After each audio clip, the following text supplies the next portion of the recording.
हर परिवार में 10-5 सदस्य होते हैं, जिनके घर में 4 भी सदस्य हो, माता पिता के कई संतान हो, लेकिन संतान बहुत से होते हैं और सब अपने अपने गुण के अनुसार कृपा के, दया के, प्रेम के पात्र बन जाते हैं।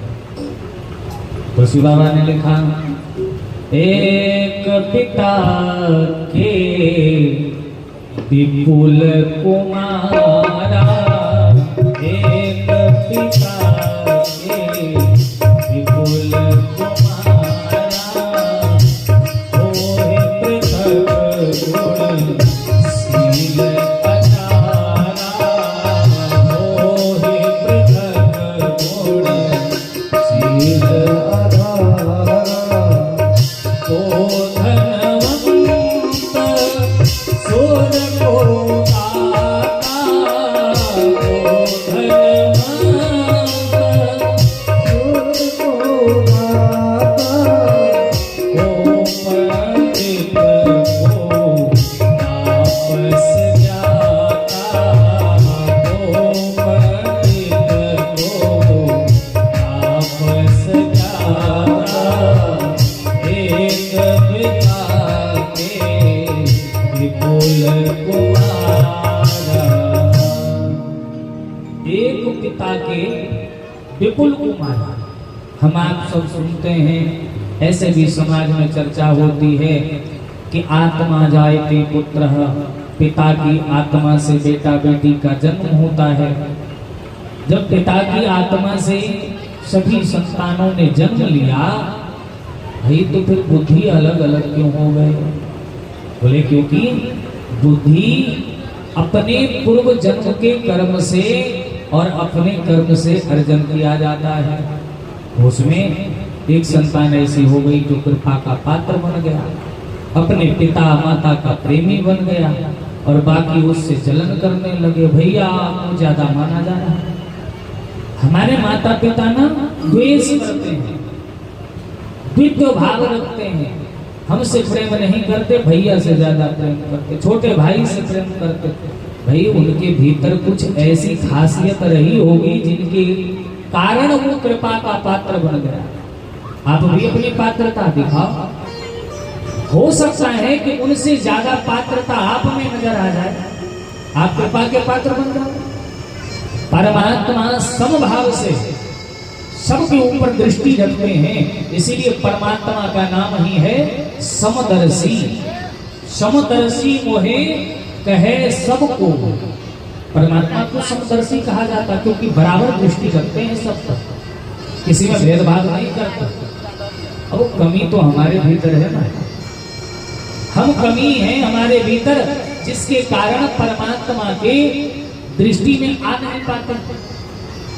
ये कमी हमारे भीतर है।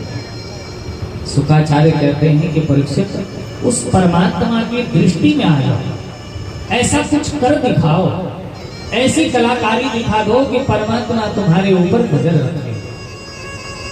अच्छा महाराज, तो इसके लिए हम असंग हो जाएं? बोले हाँ। अब क्या करें? बोले जितेंद्रिय, असंग होने के बाद अब इंद्रियों को दमन करो। जितासनो, जित श्वासो, जित संगो, जितेंद्रिय। अंत में कहा आसन प्राणायाम। असंग होने के बाद अब आपको इंद्रियों को जीतना पड़ेगा। ये इंद्रियां हमारी कर्मेंद्रियां हो या ज्ञानेंद्रियां हो, हमारे आंख नाक कान हो या फिर हमारे मन बुद्धि चित्त हो, इनको नियंत्रण में रखना पड़ेगा। ये घोड़े हैं, इनको अगर बिना शिकंजे के छोड़ दो, बिना लगाम लगाए इनको रखोगे तो ये भाग जाएगा, कभी भी किसी भी दिशा में जा सकता है। इसीलिए इनको विवेक रूपी, ज्ञान रूपी जो बंधन है उसमें बांध करके रखो, विवेक के द्वारा नियंत्रण में रखो, अन्यथा ये तो बहक जाएगा, भाग जाएगा, कभी भी किसी भी दिशा में लेकर के जा सकता है। इसलिए अपने इंद्रियों को अपने वश में करना सीखो। और जब इंद्रिय भी वश में हो जाए तो अब रह क्या गया शरीर में? बुद्धि के विवेक के अनुसार हमारी इंद्रियां चल रही हैं। ऐसा नहीं कि हमारे कान में जो सुनना चाहा हम वही सुनने लगे, नहीं। बुद्धि विवेक के द्वारा जो हमारे कान के लिए अच्छा होगा वो कान सुने, आंख के लिए जो अच्छा होगा वो आंख देखे, जिह्वा के लिए जो अच्छा होगा वो नहीं, जो जिह्वा के भविष्य के लिए, जिह्वा के द्वारा हमारे आत्मा के लिए, हमारे मन के लिए, हमारे चित्त के लिए अच्छा होगा, हमारे जिह्वा के द्वारा वही वाणी निकले। इंद्रियों पर नियंत्रण करना सीखो, और जब इंद्रियों पर नियंत्रण हो जाए तब क्या करना चाहिए? बोले अब परमात्मा का स्वरूप अवलोकन करना चाहिए।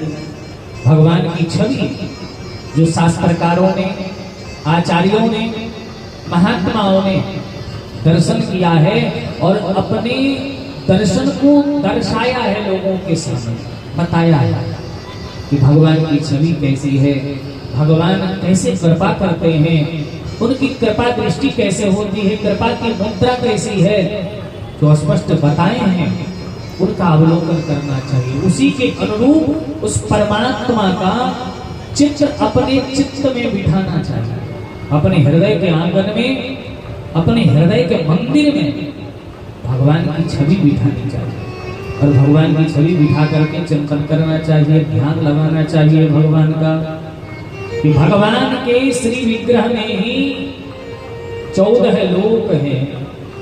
पाताल में तस्य हि पादमूलम पठन्ते पार्ष्णि प्रपदे रसातलम महातलम विश्वसृजोऽथ गुल्फो तलातलम वै पुरुषस्य जघ्ने। भागवतकार श्री शुकाचार्य जी महाराज कहते हैं कि भगवान के स्वरूप में जल, अग्नि, वायु, आकाश, अहंकार, महत्त्व और प्रकृति, ये 7 अवतरणों से भगवान का स्वरूप घिरा हुआ होता है और भगवान विराट स्वरूप धारण किए रहते हैं। अतल, वितल, सुतल, तल, तलातल, रसातल और महातल, पाताल, ये 7 लोग भगवान के तलवे के नीचे रहते हैं। जो हम आज दर्शन करते हैं कि पृथ्वी के नीचे, आचार्य लोग कहते हैं कि 7 लोग हैं। हम लोग मही तल पर हैं, इसीलिए पृथ्वी को मही कहा गया है। मही माने पृथ्वी। हम लोग मही तल पर हैं। बोले महाराज इसके नीचे भी और लोग हैं और ये 7 लोग भगवान के चरण के नीचे रहते हैं। कटी प्रदेश से ऊपर, कमर से ऊपर, भू भुवः स्वः महः जनः तपः सत्य लोग, ये 7 लोग भगवान के कटी प्रदेश से ऊपर हैं। 14 लोग तो भगवान के विग्रह में हो गए। भगवान के स्वरूप में 14 लोग का दर्शन करना चाहिए। एक मही लोक में हम आप हैं, पूरी दुनिया देख नहीं पाता, और भगवान के विग्रह में अगर हम 14 लोक का दर्शन करें, इससे बड़े सौभाग्य की बात क्या हो सकती है। 14 लोक का दर्शन परमात्मा की छवि में करो। परीक्षित जी महाराज को भगवान श्री शुकाचार्य कहते हैं कि उस परमात्मा का चिंतन एकाग्र होकर के करना चाहिए। अच्छा महाराज, भगवान का चिंतन करें, लेकिन भगवान के बारे में हमने सुना है कि वो परमात्मा जब जैसा समय आता है, समय अनुसार भगवान अपना रूप बदल लेते हैं। अब मान लें कि हमने राम जी का ध्यान लगाया, हमारी आदत पड़ने लगी कि भगवान श्री राम के विग्रह को हमने अपने हृदय में बिठाया, चिंतन करने की आदत लगी नहीं, तब तक में हमारे मन, हमारी आंखों ने भगवान श्री कृष्ण की छवि को देखा। उनकी लीला को देखने के बाद हमारा मन आकृष्ट हो गया, क्योंकि नाम ही कृष्ण है। जो जीव के चित्त को अपनी ओर आकृष्ट कर लेते हैं, इसलिए नाम कृष्ण है। अब गुरुजी आप ही बताओ कि मन भागने लगे कृष्ण की तरफ, तब क्या करें? बोले देखो ये अच्छी बात नहीं है। प्रेम सबसे नहीं होता है, सम्मान सबका हो सकता है, सम्मान सबका करना चाहिए, लेकिन प्रेम तो एक ही से करना चाहिए।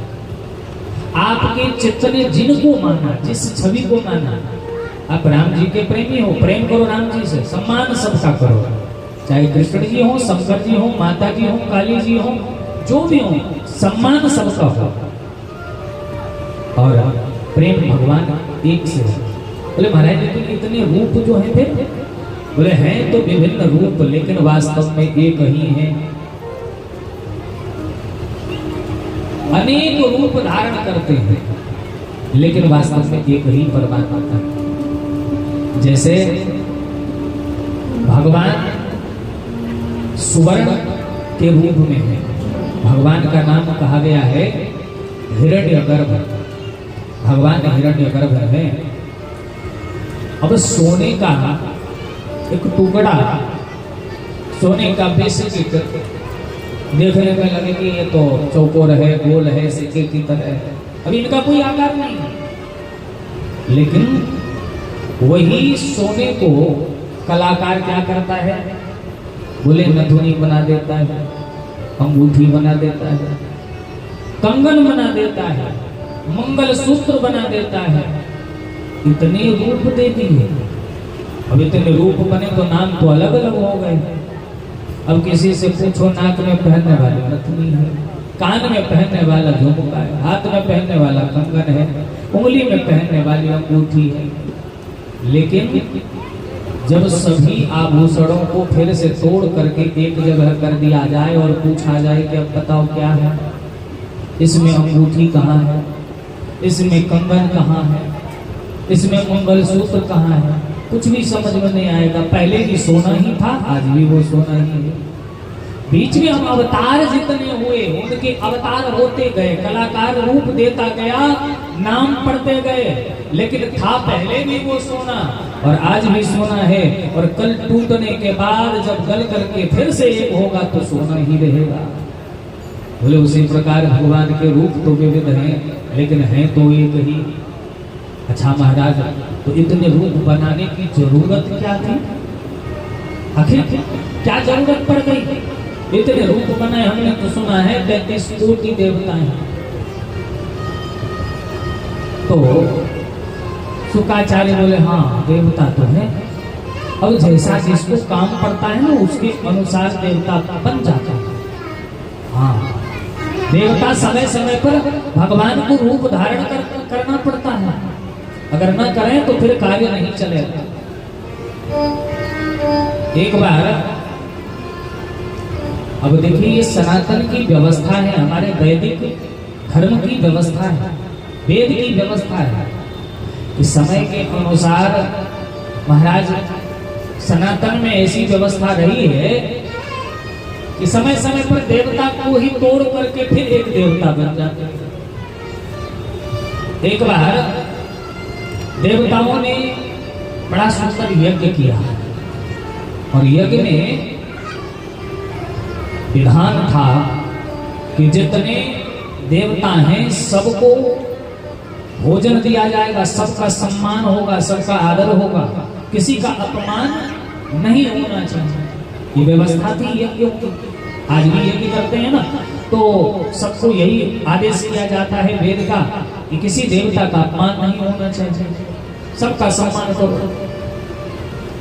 उसमें जिस समय ये यज्ञ चल रहा था, तो यज्ञ के काल में पूषेंद्र देवता, पूषा माने एक ऋषि हैं, और इंद्र जो देवताओं के राजा हैं, इन दोनों की बड़ी घनिष्ठ मित्रता थी।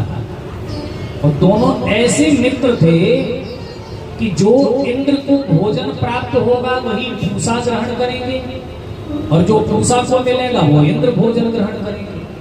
ऐसे मित्र थे। और महाराज ये तो अभिन्न मित्र थे दोनों। तो महात्माओं ने आचार्यों ने विचार किया कि अब से हम लोग इनको अलग अलग नाम से नहीं बुलाएंगे। आवाहन के समय में अब पूषा को अलग से आसन दो, इंद्र को अलग से आसन दो। जब भोजन एक ही साथ करना है, इन दोनों को एक ही भोज्य सामग्री को ग्रहण करना है, तो फिर अलग अलग बुलाने की क्या जरूरत। एक ही चिट्ठी पर, एक ही कार्ड पर काम चल जाए। बुला ला, हाँ, व्यवस्था बनाया। अब जो भी देवता कोई आयोजन करते, कोई राजा आयोजन करते, तो उसमें दोनों का नाम जोड़ करके नाम रख दिया पूसेंद्र। पूसेंद्र नाम के देवता हो गए, जबकि दोनों अलग अलग थे, पूषा और इंद्र। लेकिन पूसेंद्र के नाम से चिट्ठी भेज तो दी गई, निमंत्रण पत्र चला गया। और पत्र जब चला गया तब जाकर के महात्माओं को याद आया, हे भगवान, ये तो गजब हो गया। क्या हुआ? बोले मित्रता ठीक है, दोनों एक कार्ड पर आ जाएंगे, वो भी ठीक है, लेकिन जब हम लोग भोजन कराएंगे तो एक समान भोजन दोनों नहीं कर सकते। क्यों? बोले इसलिए क्योंकि पूषा महात्मा के दांत तोड़ दिए गए हैं।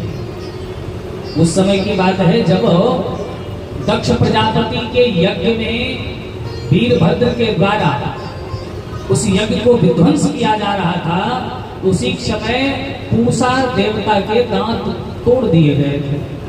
अब इनको दांत नहीं है, ज्यादा मोटा वस्तु खा नहीं सकते, तो उस समय इनके भोजन की व्यवस्था की गई थी कि जौ के आटे का हलवा बना बना करके खिलाया जाता था, क्योंकि बिना दांत के थे। तो जौ के आटे का जो हलवा प्रसाद बनता था वो पूषा देवता को अर्पण किया जाता था, वही प्रिय था।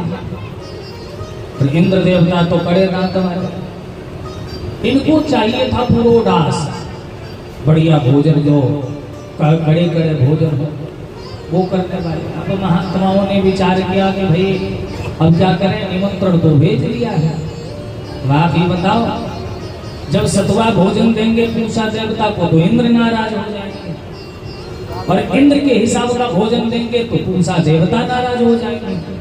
अब क्या करें? बोले कि रास्ता तो निकालना पड़ेगा कुछ भी, ताकि दोनों का सम्मान बच जाए। तो आचार्यों ने तय किया कि एक व्यवस्था करेंगे जिसको न्याय कहा गया है, कांस भोजी न्याय है।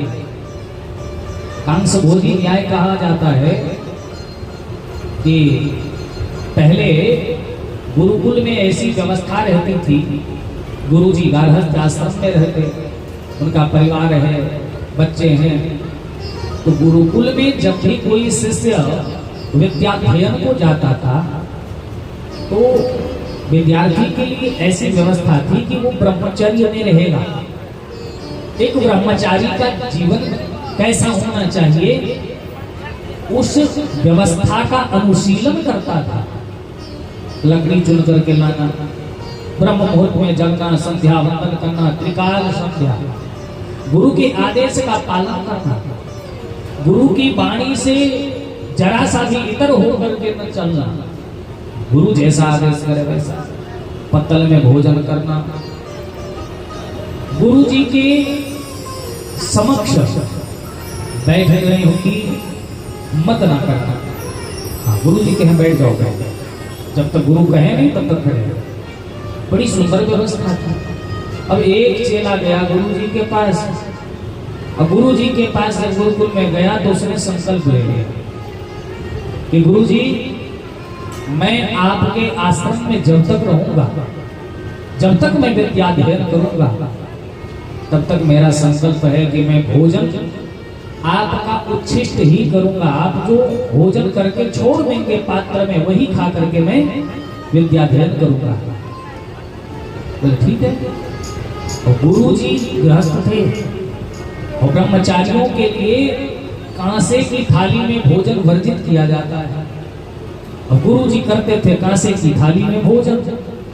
अब गुरु जी कांसे की थाली में भोजन करेंगे, और चेला तो संकल्प लिया है कि हम भोजन करेंगे तो गुरु जी का जूठा, तो चेला तो फिर खा नहीं पाएगा, भूखे ही मर जाएगा। तो क्या किया जाएगा? गुरुजी ने तय किया कि भाई चेला हमारा जूठा खा करके आश्रम में विद्या अध्ययन करेगा। चेला के लिए कांसे की थाली में खाना वर्जित तो है, लेकिन मेरे लिए पत्ते में खाना तो वर्जित नहीं है। यदि कोई शिष्य कोई विशेष संकल्प ले ले तो गुरु को अपनी व्यवस्था में थोड़ी कमी कर देनी चाहिए। हम सोने की थाली में खाते हैं और किसी को इच्छा है कि हम आपका प्रसाद ग्रहण करेंगे, लेकिन ये भी उसे बंधन है कि सोने की थाली में खा नहीं सकता, तो हम पत्ते में खा सकते हैं, हम स्टील के बर्तन में खा सकते हैं। जो पदार्थ मिलेगा उसमें भोजन करके उनका मान भी तो रख सकते हैं।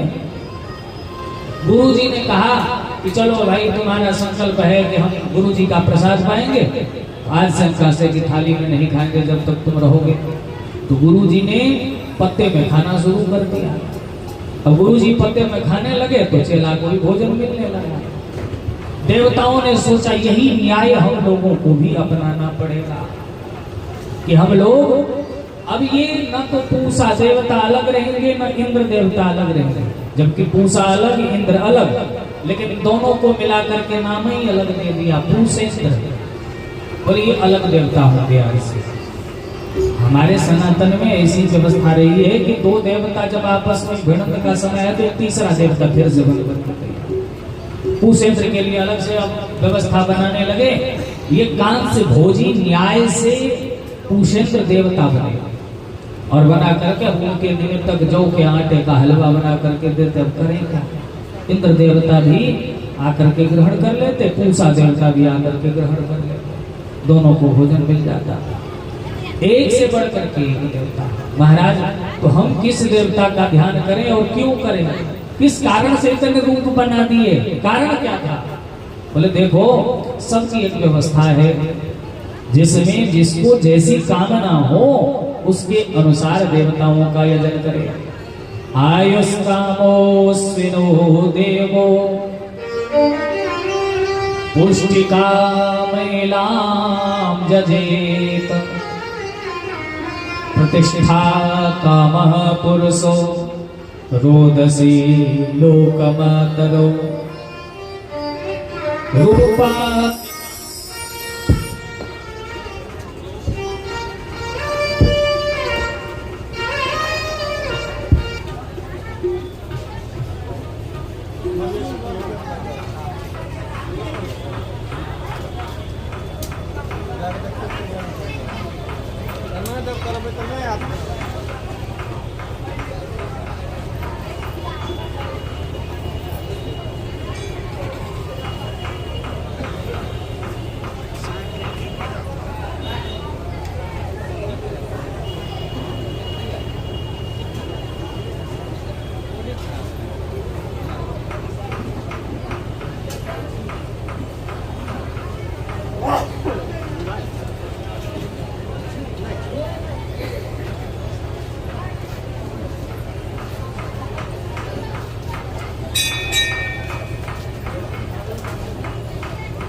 प्रेम से बोले भक्त वत्सल भगवान की जय।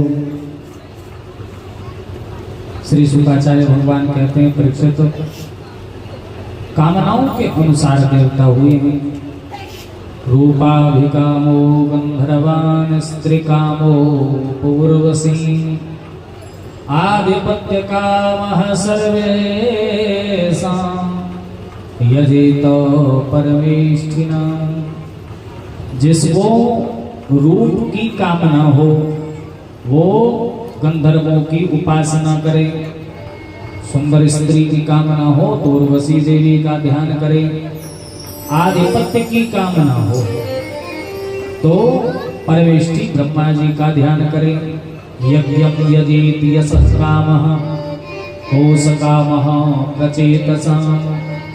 यश की कामना हो तो यज्ञ नारायण का ध्यान करें, और कोश की कामना हो कि हमारे धन बचे तो प्रचेता गणों का ध्यान करना चाहिए। विद्या कामस्तु गिरसः दाम्पत्यार्थम उमां सतीं। विद्या की कामना हो तो भूत भावन भोलेनाथ का ध्यान करना चाहिए। किसी को पति पत्नी में सामंजस्य चाहिए, प्रेम चाहिए तो वो भगवती गौरी का ध्यान करे। धर्मार्थ उत्तम श्लोकम तंतुम तनवन पितृतन यजेत। रक्षा कामः पुण्य जना नोजस कामो मरुद्गणा। अगर घर में शांति पुत्र पौत्र कामना हो तो पितृगणों का ध्यान करना चाहिए। वंश की वृद्धि पितरों के आशीर्वाद से ही संभव है। अगर पितर संतुष्ट हैं तो कभी भी वंश में कमी नहीं आएगी, वंश वृद्धि में कमियां नहीं आ सकती। अगर पितर असंतुष्ट हैं तो फिर वंश वृद्धि में कमी आ जाती है। वर्तमान में आप देखेंगे कि कहीं कहीं पहले तो इतना ज्यादा नहीं था कि लोग पूछते कि भाई क्या हुआ, ऐसा क्यों हो रहा है, ये जानने की इच्छा भी नहीं रखते। भगवान है सबके रक्षक, जो करें। लेकिन अभी के समय में जल्दी से लोग उपाय ढूंढते हैं और उपाय मिलता भी है। पूछने को जाते हैं ज्योतिषाचार्य के पास, महाराज हमारे घर में बड़ा उपद्रव चल रहा है, क्या बात है?